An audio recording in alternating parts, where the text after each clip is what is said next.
What you're about to experience is one man's quest to see beyond the tumultuous period we're in and to envision what lies just beyond our grasp, yet well within our reach. Welcome to Larry Rifkin's America Trends, where the future has arrived, and it's just in time.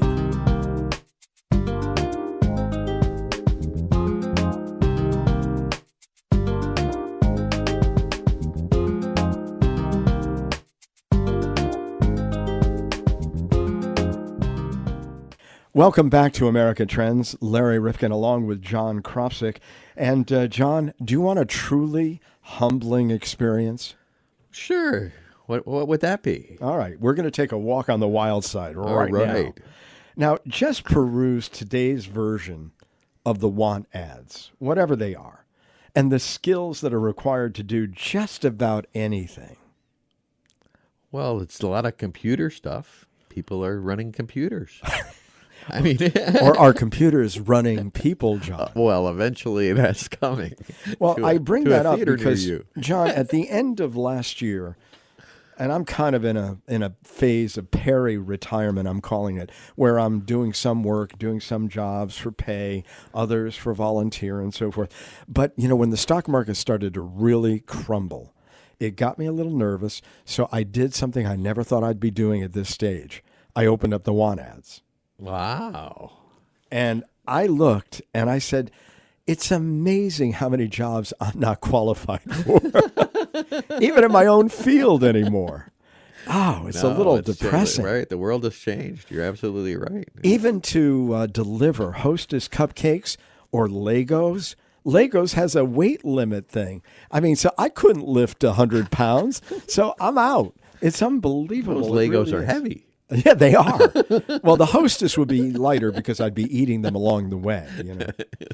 But, you know, you can't even sell drugs anymore, John, because they're legalizing it all. So what is a man to do? What is a man to do? So I think even greeters at Costco have to be able to explain the intricacies of the video games they offer there. Oh, boy. Yeah. So you have to have a social work degree. Yeah, absolutely, something. So this is where we're going today on the podcast. We're going into the area of career confusion, John. All right. That's always been a problem, career confusion. Well, Dr. Tracey Wilen has been with us in the past, and she is a remarkable scholar, a former visiting scholar at Stanford University, and she's had leadership positions at Apple, HP, Cisco Systems, and she really knows what the job fields of the future look like. And they are changing. And they're changing very rapidly. And you talk to somebody and you say, what do you do today? And they say, I'm a blah, blah, blah, blah, blah, blah. And you say, what? What is that? Seriously, these are jobs that didn't even exist just a short time ago. Oh, no. And they're going to change more and more, you know. I mean, people are going to have to learn to service the robots that are going to be serving us. Who knows? Someday. Absolutely. Well, let's get on, because if you're a parent or a grandparent or you're a young person who loves listening to the podcast that we do every week, well, actually, we provide 2 a week, John. That's right. Yeah. Get your math right. All right. I'll get it right. I'm better to get that next job. So we'd like to hear from Dr. Tracey Wilen right now. She is remarkable. She's going to help you through the thicket of job searches today in this century on America Trends. We want to talk today to Dr. Tracey Wilen about her newest book, Career Confusion, 21st Century Career Management in a Disrupted World. And why is there so much confusion? I sense it all around me with a lot of young people moving in and out of jobs and feeling somewhat insecure. Oh, sure. So if I look at what are some of the major changes that are happening, one is all around technology.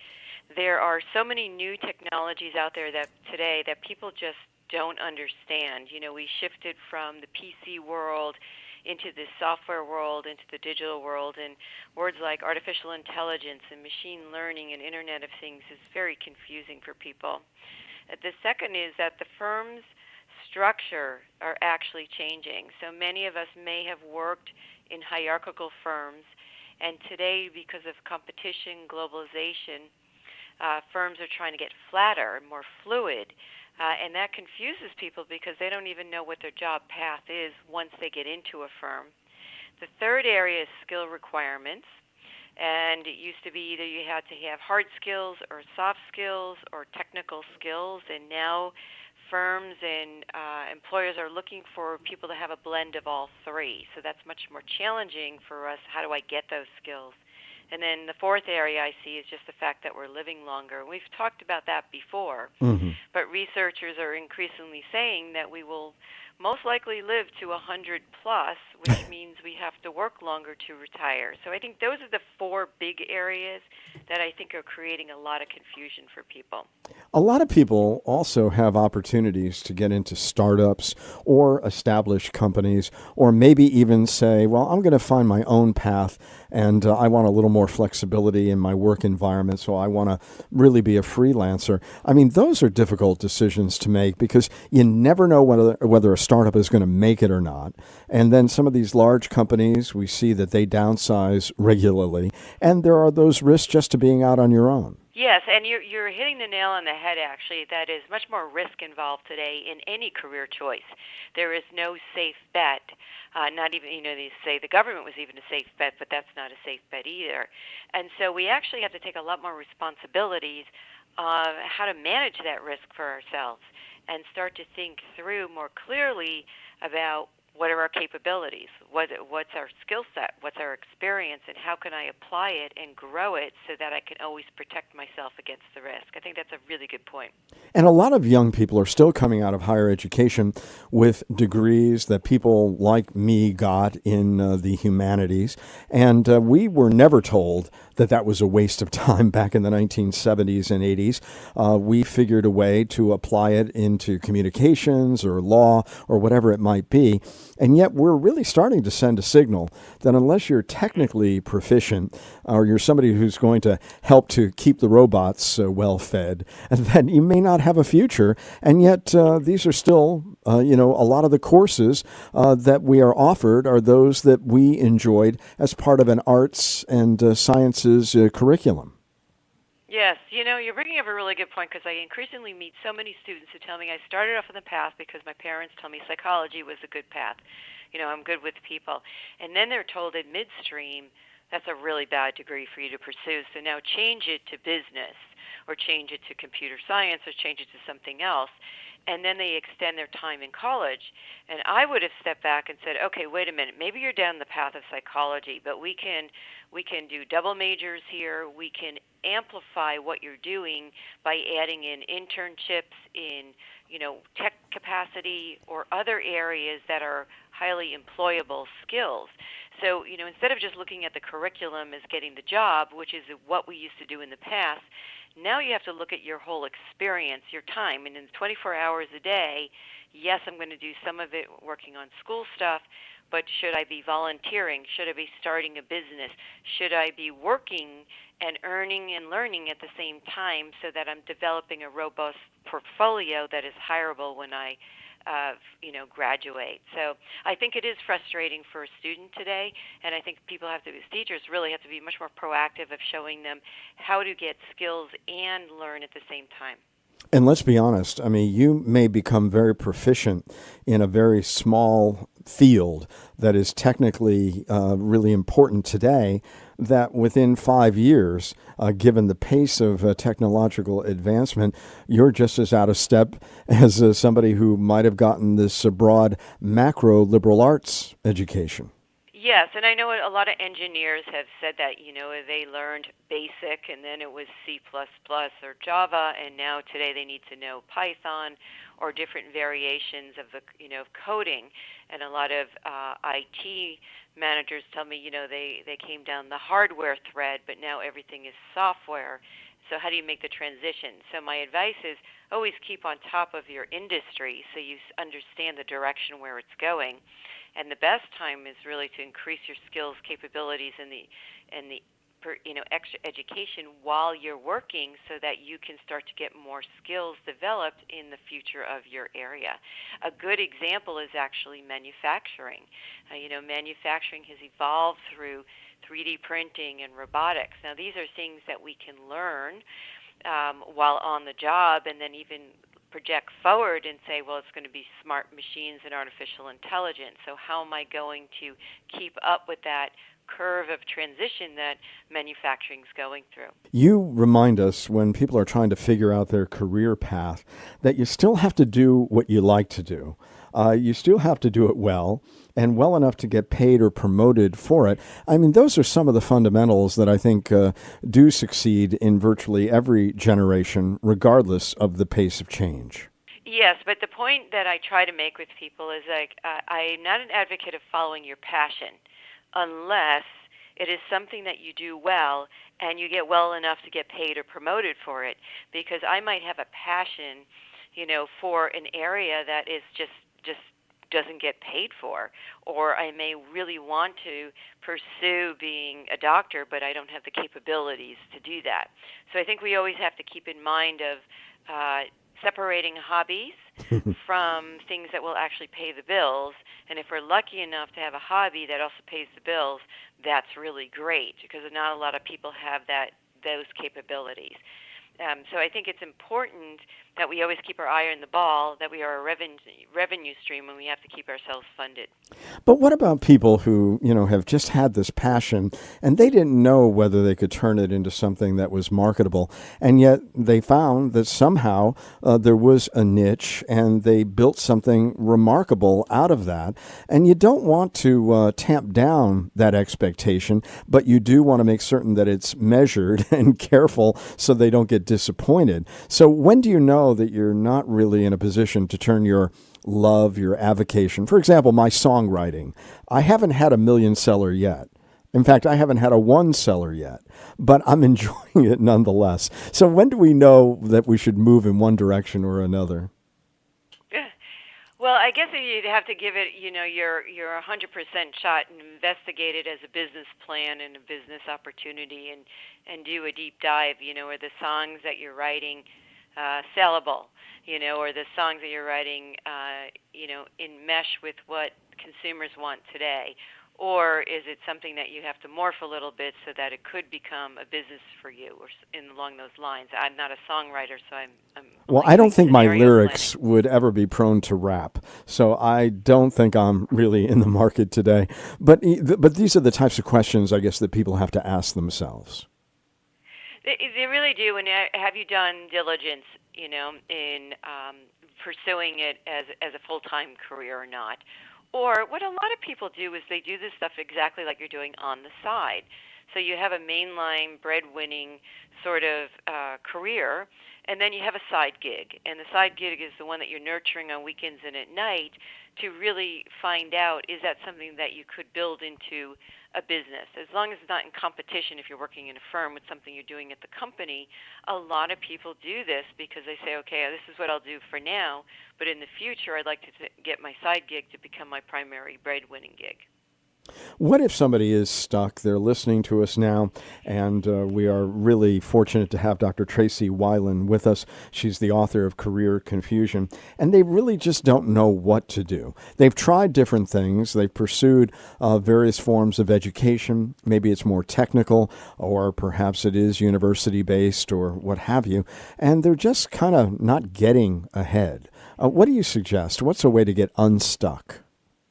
Well, a way to get unstuck to me is, if you don't know what you want to do, let's eliminate the things that you don't want to do. And that can be easier for people because then the population of choices narrows pretty quickly.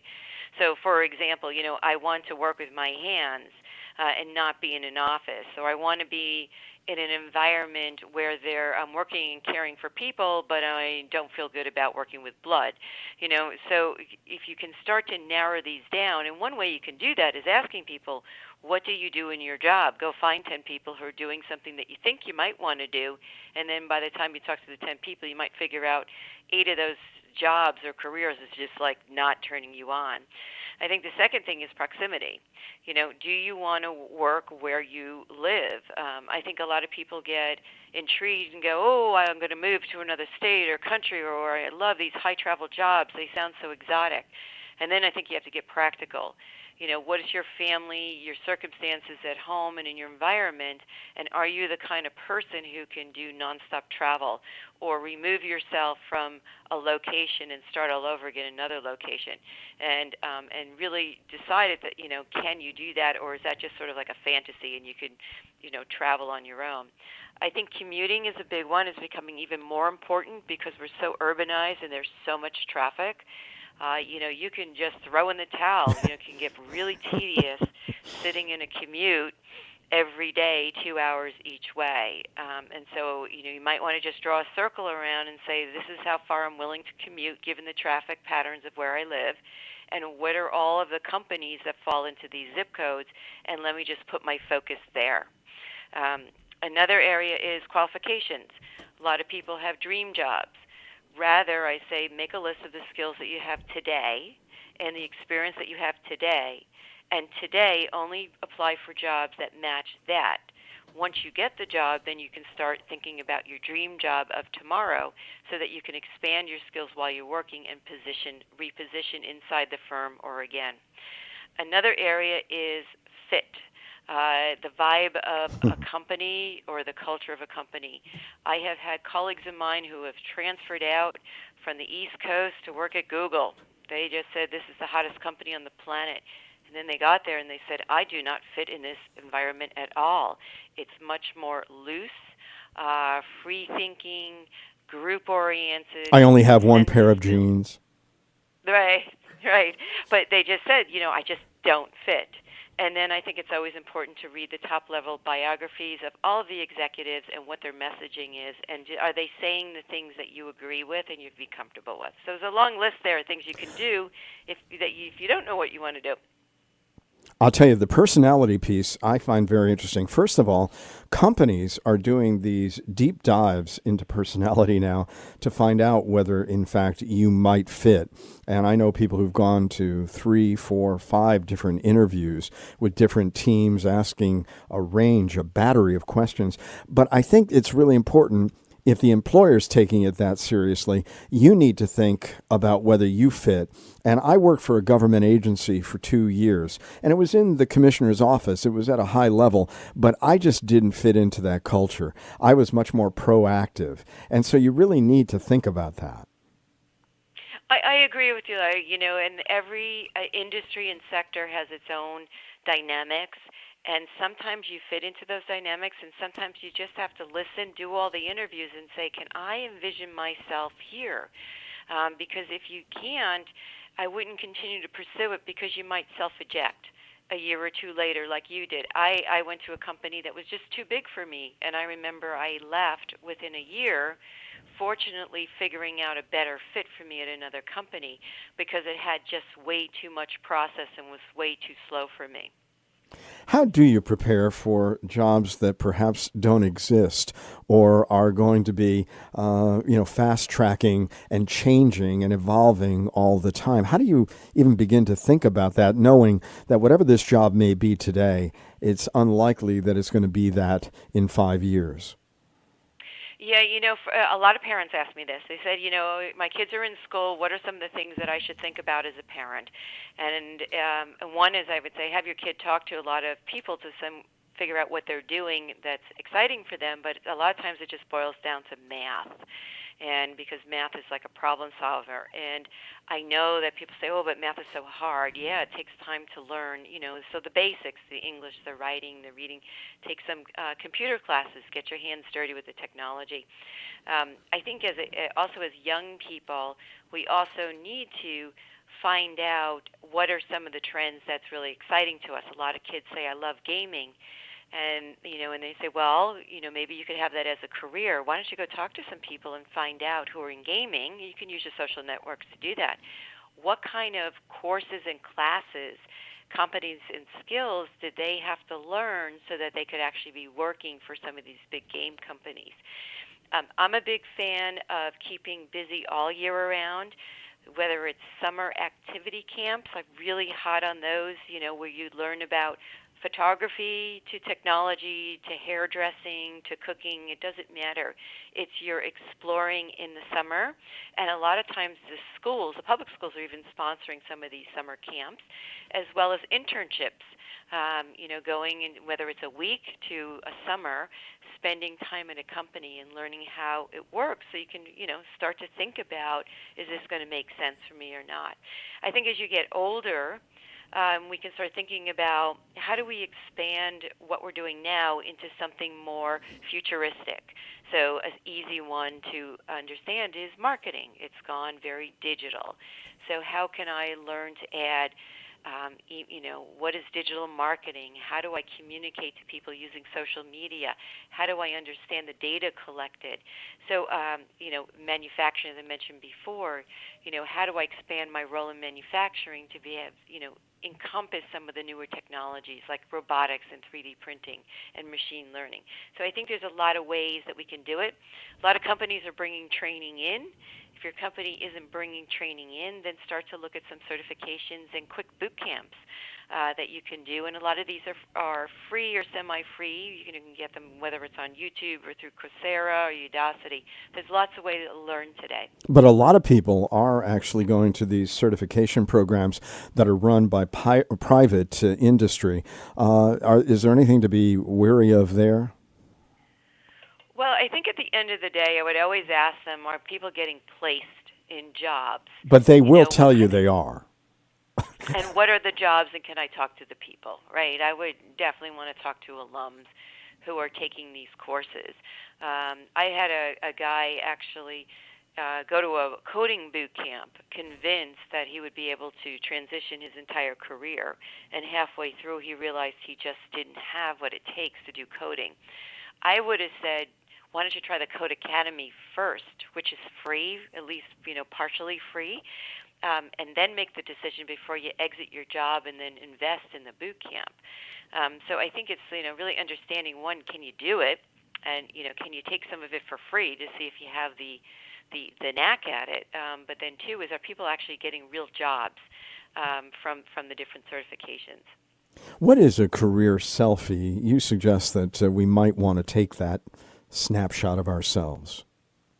That it was a term I stated. It was a couple of years ago when Google published a statistic that people were taking like over 100 million selfies per day.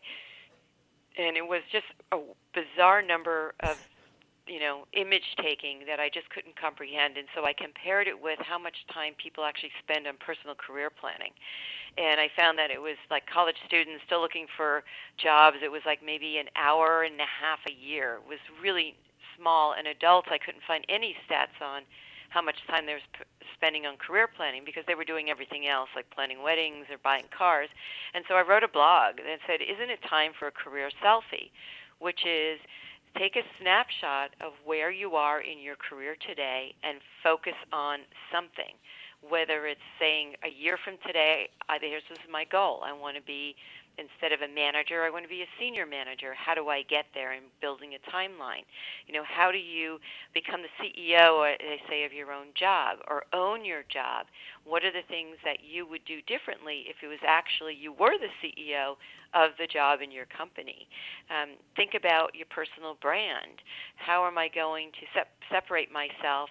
If everybody in my group is a financial project manager, how am I going to separate that I have incredibly unique skills like Excel, and I want to be thought of as an expert in that so that I get selected for high visibility projects? So it's pretty much as saying, focus on your career as much as you taking those snapshots and pictures that you do every day and images that you project in videos. Take some of that time and put it into your own self-development. Take a career selfie. When you look at the jobs that are going to be available in the coming period, 2019 and beyond, I know everybody is talking about cannabis, and everybody wants to be the king of cannabis. Everybody's talking about blockchain. They're talking about artificial intelligence. Are those some of the areas to pursue? Well, I'll tell you what. I think one on the cannabis, it depends where you live. Because there's different aspects of that industry depending on, where is it a dispensary, is it a commercial marketing. Recruiters have told me that they get a lot of job openings placed because it's just like a firm. CFOs, HR directors, CEOs, marketing people. And I hear they have some of the greatest meetings. No, I'm kidding.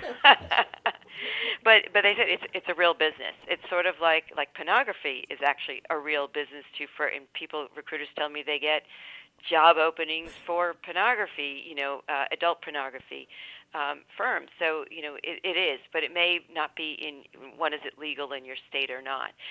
Blockchain is very big in the financial sector. A lot of financial firms are actually retraining, they're telling me, a lot of their employees to be data scientists and understand blockchain's implications, like in the stock market or in the banking system. So I think there's opportunities there, and a lot of financial firms are really taking the onus upon themselves to figure it out in their industry and train their employees. And then, of course, artificial intelligence and machine learning. I think every industry is going to have that impact. And so I would look at what industry you're in and, what the impact is there, and can you get on board early. The big obvious one is, autonomous cars. There's over now 360 partnerships between auto companies and software firms. It's probably even more now. It's this entire platform being developed around autonomous cars, and there are so many different avenues that you could get in, whether it's designing the car, fixing the car, programming the car, redesigning the roads, the laws. There's so much opportunity that could be potentially there. It's just like mobility was years ago. Autonomous cars could be that new platform. How do you look and see what's just ahead? I mean, they can listen to America Trends because we do a lot of this, but how do people know that something is on the verge? And if I really begin to direct my energies and channel them in this direction, there's a future there. I look at the news. I say, what are the headlines that are coming up over and over and over again? For example, security, right? Cybersecurity, data security, protecting data comes up in the news over and over and over again. And then if you look at a deep dive, there are so many companies, organizations, and the government that are looking for people who have developed expertise in security.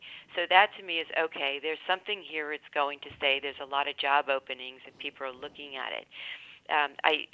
Is healthcare coming up? Are there certain areas? Right? We're reading a lot about genetic editing, right, and DNA. What if I'm in healthcare and biology? Is that an avenue that I want to start to look at for myself? So transportation would be the autonomous cars. Finance, of course, financial technology and blockchain. How do I learn that? Can I keep my functional expertise and then expand into some of these new areas? And a lot of it is just coming up in the news. Oh, a big one is entertainment. Everyone's saying, what are you watching? Are you doing Hulu? Are you doing Netflix? Are you doing Amazon? I know there's so much content out there. It's absolutely amazing. I don't know how they're monetizing it all, but it is there. The book is called Career Confusion, 21st Century Career Management in a Disrupted World. Dr. Tracey Wilen. And as we close, you've got some jobs of the future that are remarkable. What is a memory surgeon? A memory surgeon is actually, if they figure out the brain, right, and there's a whole area of neuroscience. There's another one for you. A neuroscience is people who can we understand the brain enough to go in and actually surgically change memories. Maybe it's remove war memories, right? Or, is there a way that we can sort of revamp the brain to eliminate how about most people, their childhoods? If they could erase that, we could do away. I think it's more of like post-traumatic stress syndrome. Oh, I understand. What about this other area, nostalgist? That's actually, that one I think is really interesting because I'm going through this with myself, with my parents. They basically have tons and tons of photos. They've shifted from paper photos to digital photos. They want to make like a memory book or video of everything and blend the two. And so there's actually people who are out there who are now creating like digital life events, so that you can sort of map together all of the memories digitally or in some sort of video. So I think that's more. Yeah, I think I've that was the heard real one that's Legacy playing out. Box and some of these companies that are there. You've got natural disaster forecaster. Well, when you look at it, I mean, we see them coming more rapidly and with more intensity. Right, and I think actually that's another very realistic one is that, when today you can actually expect the weather report to be, like 80% more accurate than years ago, right? Where they'd say it snowed today and it would never snow. But I think that, as we get much more sophisticated technologies, we can be much better at understanding when there's going to be an earthquake or the impact of an earthquake creating a typhoon or a tsunami or, predicting a hurricane or a fire. That's the big one, right? Because I'm in California with all these fires. Can we get much more intelligence around predicting these natural disasters or so that we can either avoid them or make sure that everyone can escape faster? And of course, with Elon Musk and with Jeff Bezos, we're looking at space tourism. There are so many fascinating aspects to your book and your thinking, and we're so glad that you came back to us on America Trends. Always a delight, Dr. Tracey Wilen. And let people know how they can get the book and read what it is that you're thinking these days. Oh, well, thank you very much. The book is at Amazon.com and also on TraceyWilen.com, which is TraceyWilen.com. And the publisher is Peter Lang. So the book is available in a number of places. You can always contact me, of course, on LinkedIn or any of the social media. I'm Tracey Wilen. And you're terrific. Thanks again for coming by. Thank you. I really appreciate it.